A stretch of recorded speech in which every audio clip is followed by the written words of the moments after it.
Welcome back to What's on My Needles, and this week we are working on the very last bit of the Web of Lies shawl. Again, this is the prototype if you don't remember from last time, and the one I'm working on is in fact in this pretty green color.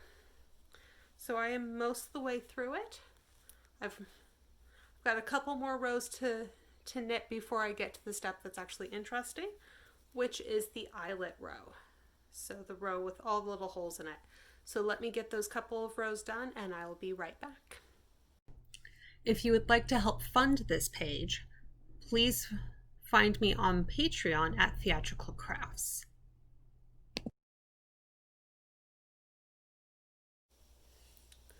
So I'm almost done with this shawl, but I thought I'd take a moment to talk about how these eyelet rows are done.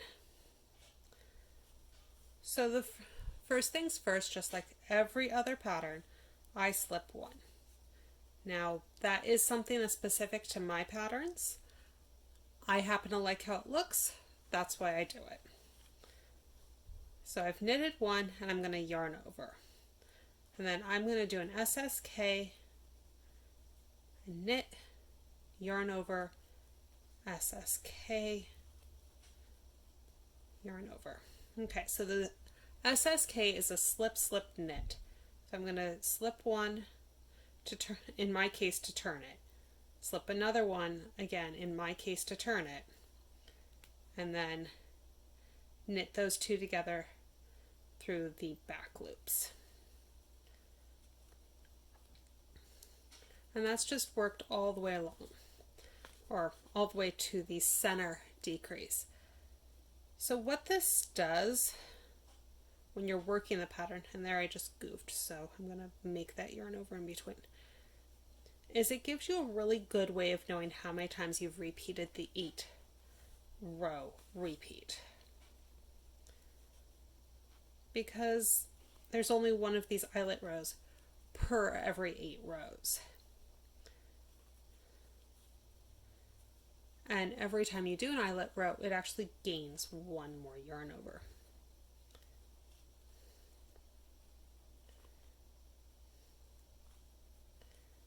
But with that one more yarn over also means that every time you're doing it, there are 24 more stitches on the needles.